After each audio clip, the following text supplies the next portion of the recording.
आप सुन रहे थे मेरे साथ पसंदीदा औरत भाग 9। सुबह के 4 बज रहे थे और अवनी पृथ्वी अभी तक जाग रहे थे। अवनी के लिखे 13 खतों में से पृथ्वी अब तक 11 खत पढ़ चुका था। इन्हें पढ़ते हुए उसकी आंखें न जाने कितनी ही बार नम हुई। कभी वह खुश हुआ तो कभी मुस्कुराया, कभी शर्माया तो कभी हैरान भी हुआ।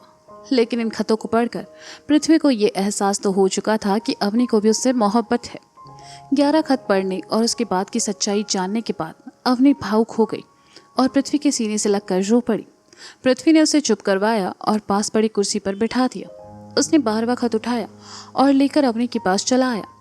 अवनी कुर्सी पर बैठी थी तो पृथ्वी उसके बगल में नीचे फर्श पर आ बैठा। ये देखकर अवनी वापस उठने को हुई। पृथ्वी ने उसके घुटने पर हाथ रखकर कहा, बैठो। पृथ्वी वापस बैठ गई। पृथ्वी ने एक हाथ की कोहनी अवनी के पैर पर रखी और अवनी का हाथ उठाकर अपने सर पर रख दिया, जिससे अवनी उसके बालों में अपनी उंगलियां घुमा सके। पृथ्वी ने लिफाफे को खोलकर खत निकाला और पढ़ने लगी। प्रिय पृथ्वी, हर हर महादेव। अपने दिल को मजबूत करके ये खत तुम्हें लिख रही हूँ। पापा नहीं रहे पृथ्वी, वो मुझे हमेशा हमेशा के लिए छोड़कर जा चुकी है। कभी सोचा नहीं था जिंदगी में ऐसा मोड़ पे आएगा। खुशियों ने मेरी जिंदगी में दस्तक दी ही थी कि गम के बादल फिर मंडराने लगे और पापा चले गए। उन्हें दिल का दौरा पड़ा था। जब हॉस्पिटल में थी तब एक पल के लिए भी उन्होंने मेरा हाथ नहीं छोड़ा था पृथ्वी, और जब छोड़ा तो दुनिया को अलविदा कह दिया। उस पल मैं पूरी तरह टूट चुकी थी। मेरे लिए खुद को संभालना मुश्किल हो गया था। और फिर अपने आखिरी वक्त में पापा ने जो कहा वो सुनकर मेरी हिम्मत टूट गई। अब तक मैं इस इंतज़ार में थी कि तुम वापस आओगे।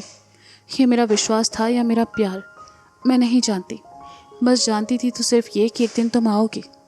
लेकिन उस वक्त मेरी ये आस टूट गई जब पापा ने मेरे लिए सिद्धार्थ को चुना। आखिरी वक्त में उन्होंने जो कहा मैंने उसे उनकी इच्छा समझकर स्वीकार कर लिया और सिद्धार्थ को शादी के लिए हाँ कह दिया। तुम्हारे होते किसी और को शादी के लिए हाँ कहना मेरे लिए मर जाने जैसा था, लेकिन मैं अब किसी को और तकलीफ देना नहीं चाहती थी। सबने कहा सिद्धार्थ बदल गया है। मैंने भी महसूस किया कि वो पहले जैसा बिल्कुल नहीं रहा, पर वो शायद ये नहीं जानता था कि मुझे उससे मोहब्बत नहीं है। मैं अपना मन और अपनी आत्मा कब का तुम्हारे नाम कर चुकी थी और ये समझने में मुझे वक्त लग गया, लेकिन अब बहुत देर हो चुकी है। जानती हूँ तुम आज भी मेरा इंतज़ार कर रहे हो।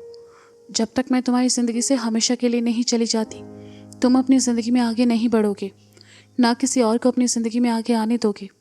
इसलिए सिद्धार्थ से शादी करने की एक वजह ये भी है कि तुम मुझे भूल जाओ और अपनी ज़िंदगी में आगे बढ़ो। जितना मुश्किल तुम्हारे लिए ये करना है, उससे कहीं ज़्यादा मुश्किल तुम्हें ये खत लिखते हुए हो रही है।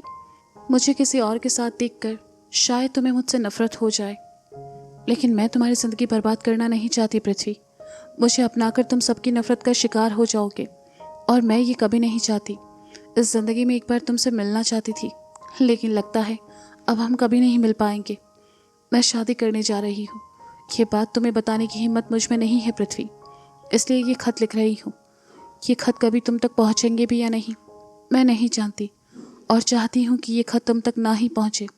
इस खत में लिखा हर शब्द सिवाय तकलीफ़ की तुम्हें कुछ नहीं देगा।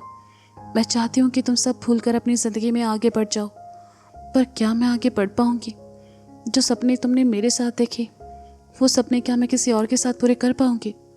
जितनी मोहब्बत तुम मुझसे करते हो उतनी मोहब्बत क्या मैं किसी और से कर पाऊँगी? शायद नहीं। फिर भी मुझे अपने लिए ये फैसला लेना होगा पृथ्वी।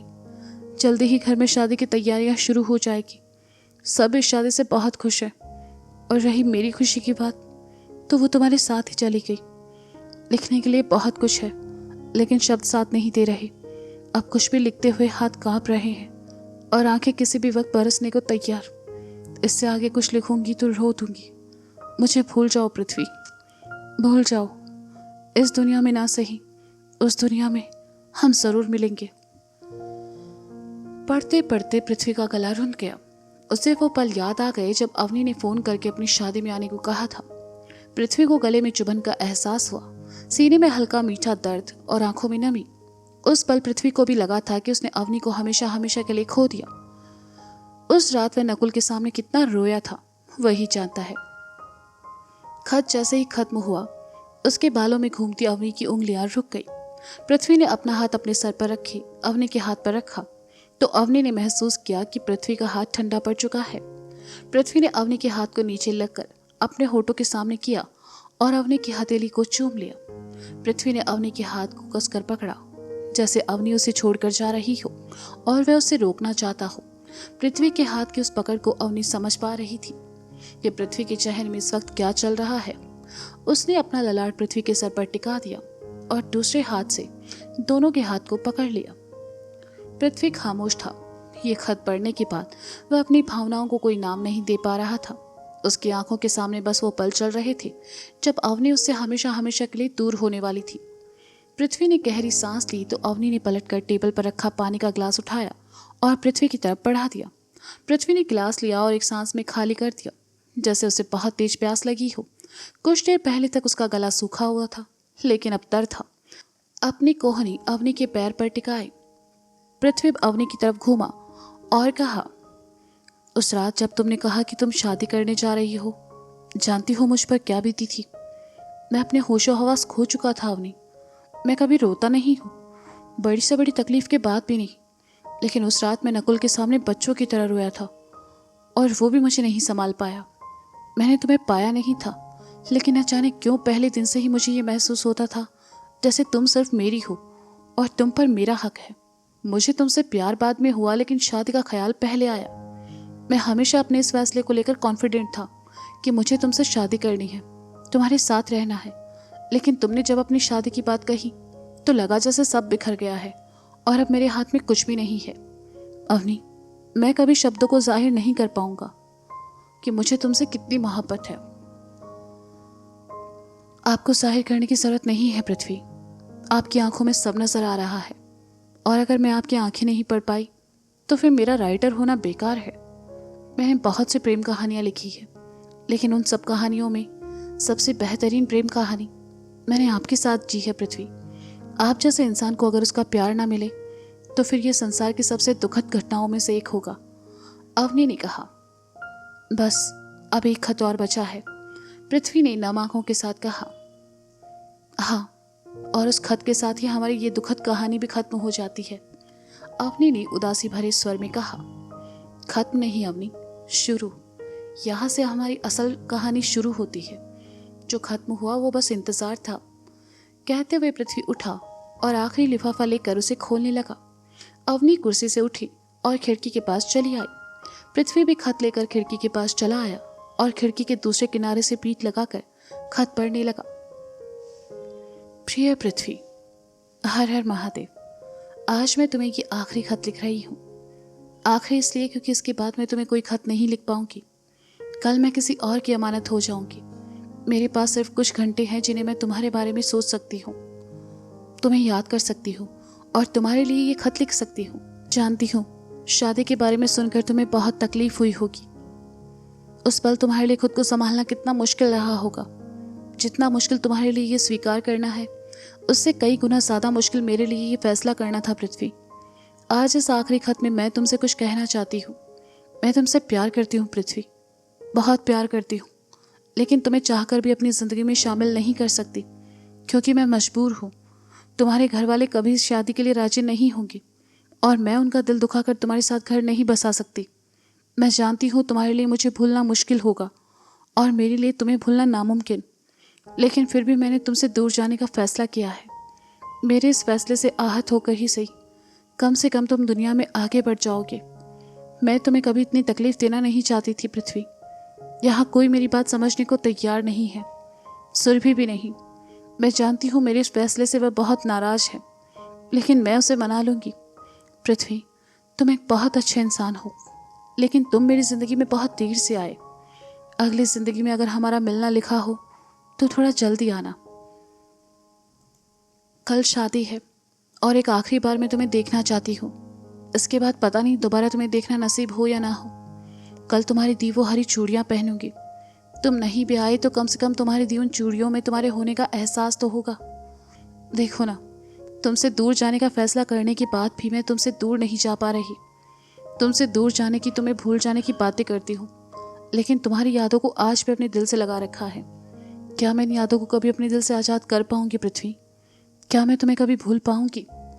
सिद्धार्थ से शादी सिर्फ एक समझौता है जिसमें वो बस ऐसी लड़की से शादी करने जा रहा है जिसने अपना मन और आत्मा तुम्हारे नाम कर दिए हैं।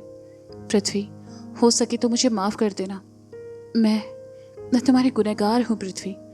तुम्हारे दिल में मोहब्बत जगाकर मैं तुम्हें बीच सफ़र में छोड़कर जा रही हूँ। मैं कल तुम्हारा इंतज़ार करूँगी। मेरी आखिरी फेरे तक भी मैं तुम्हारी रहूँगी। उसके बाद किसी और की हो जाऊँगी। जानती हूँ तुम नहीं आओगे और ऐसा कुछ भी नहीं होगा। फिर भी न जाने क्यों ऐसा लग रहा है जैसे कल सब बदल जाएगा। महादेव को मुझ पर तरस आएगा और वो ये शादी रोक देंगे। महादेव ही तो नहीं सुन रहे पृथ्वी। काश वो ये देख पाते कि मुझे तुम्हारी ज़रूरत है। काश वो ये समझ पाते कि जिससे मोहब्बत है उससे दूर जाने की तड़प क्या होती है। काश वो एक बार मेरे मन में झांक कर देख लेते। काश वो सुनते उन प्रार्थनाओं को जिनमें सिर्फ तुम्हारा जिक्र था। लेकिन मुझे महादेव से कोई नाराज़गी नहीं है पृथ्वी। मुझे खुद से शिकायत है।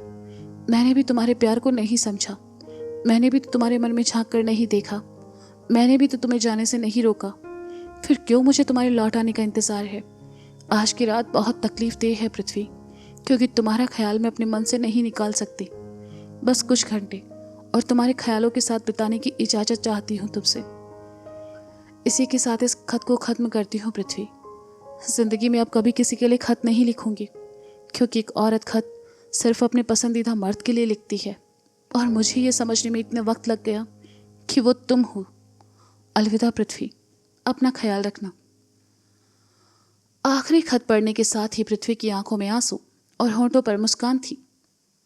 इस आखिरी खत में अवनी ने चंद लाइनों में वो कह दिया जो पृथ्वी अब तक सुनने के लिए तरस रहा था। अवनी पृथ्वी की पसंदीदा औरत है, ये तो सब जानते थे, लेकिन पृथ्वी अवनी का पसंदीदा मर्द है, ये बात पृथ्वी को आज पहली बार पता चल रही थी। ये खत अवनी ने शादी से कुछ घंटे पहले लिखा था और उसके बाद क्या हुआ ये तो आप सब जानते ही हैं। महादेव ने पृथ्वी की सुन ली। जो सिद्धार्थ अवनी से शादी करने जा रहा था उसने खुद अवनी का हाथ पृथ्वी के हाथ में सौंप दिया। पृथ्वी ने खत को मोड़ा और अवनी की तरफ पलटकर कहा, तुमने ये सब कहने में इतनी देर क्यों की अवनी? तुम्हें मुझसे मोहब्बत है ये बात तुमने आखिरी खत में लिखी, जबकि मैं तो पहले खत में ही भाप गया था कि तुम्हें मुझसे मोहब्बत है। फिर ये तेरा खत क्यों?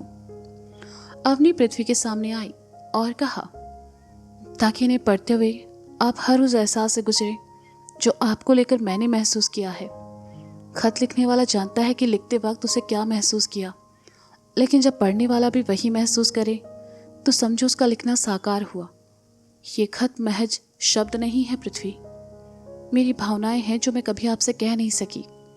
पृथ्वी ने अवनी के चेहरे को अपने हाथों में थामा और उसके ललाट को अपने होठों से छूकर कहा, तुम्हें मुझसे कुछ कहने की जरूरत नहीं है अवनी, तुम्हारी आंखों में साफ दिखता है।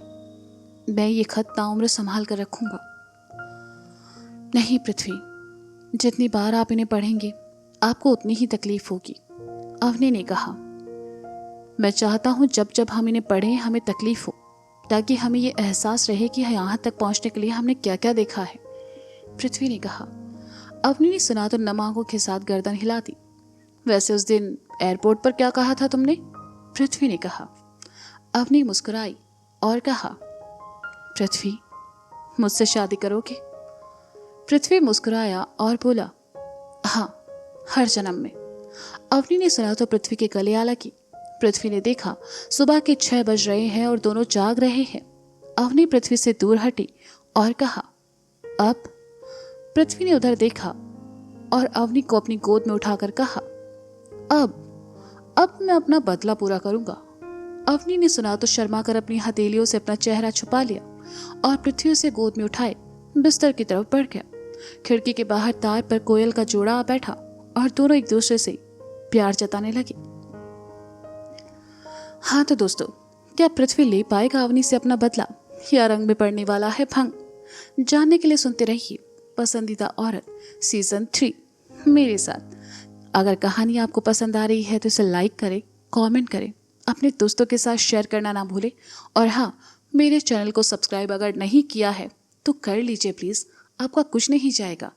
मिलते हैं जल्दी, तब तक के लिए नमः पार्वती पते हर हर महादेव शंभु।